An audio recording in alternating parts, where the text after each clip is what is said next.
তোমাদেরও কি আমার মতো মাছ ভাজা খেতে ভালো লাগে নাকি মাছ রান্না? আমার তো মাছ ভাজা বেশ লাগে। একঘেয়েমি মাছ রান্না করতে আর ভালো লাগছে না। তবে চলো আজ একটু নতুন স্টাইলে মাছ ভাজা যাক। তার জন্য প্রথমে গ্যাস জ্বালিয়ে দুটো শুকনো লঙ্কা পুড়িয়ে নিলাম। গরম গরম ভাত আর ডাল আর সাথে মুচমুচে মাছ ভাজা। বাঙালি সুখের জন্য এর থেকে আর বেশি কিছু লাগে না। আজকে মাছ ভাজার আইডিয়াটা ছিল তোমাদের দাদা ভাইয়ের। আমি বলছিলাম আজ মাছ ভাজবো, তার জন্য ও আমাকে বলে দিচ্ছিল যে এইভাবে ভাজো, আর তাই আমি সব এক এক করে দিচ্ছিলাম। প্রথমে লঙ্কা গুঁড়ো, হলুদ গুঁড়ো, জিরে গুঁড়ো, আদা রসুনের পেস্ট, আর এই যে দেখো এখানে দিচ্ছি আটা। এখানে কর্নফ্লাওয়ারও দেওয়া যেতে পারে, হয়তো আমার ঠিক জানা নেই, তবে আমি এখানে আটাই দিচ্ছি, মানে যেটা হলো চালের গুঁড়ি, ওটা আমরা আটাই বলি। তো এখানে কিছুটা পরিমাণ আটা দিচ্ছি যাতে মাছটা আরও মুচমুচে হয় তার জন্য।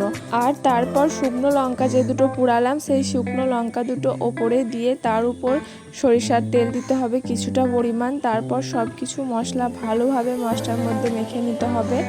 আর মাছটা ম্যারিনেট করার পর কিছুক্ষণ রেখে দিয়েছিলাম। তারপর গ্যাস জ্বালিয়ে ভালোভাবে আগে তেলটা গরম করে নিতে হবে, তারপর মাছগুলো এক এক করে দিতে হবে।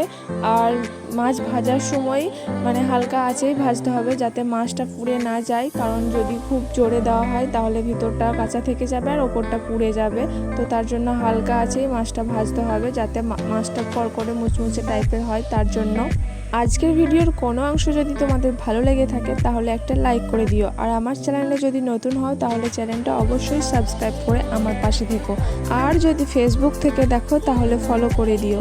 কম বেশি তোমরা অনেকেই জানো যে তোমাদের দাদাভাই বাইরে থাকে, তো সেই সূত্রে ও কিছু রান্না মোটামুটি পারে। তো বাড়িতে আসলে আমরা ওকে মাঝে মাঝে রান্না করতে বলি, যেমন চিকেন বা মাছ ভাজা এরকম ধরনের যদি কিছু রান্না হয়ে থাকে তাহলে সেটা ওকে রান্না করতে দিই। তবে নর্মাল কিছু শাকসবজি রান্না হলে সেগুলো আমরা করে নিই।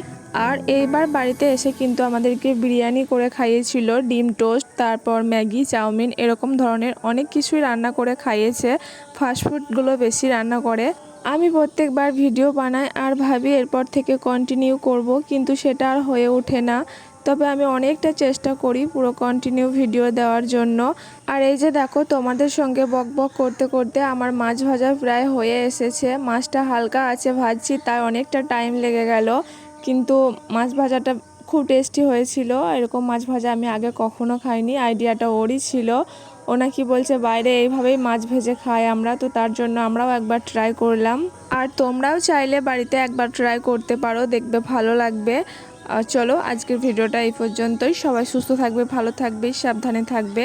দেখা হবে অন্য কোনো ভিডিওর মাধ্যমে খুব তাড়াতাড়ি। সবাই ভালো থেকো। আল্লাহ হাফেজ, আসসালামু আলাইকুম।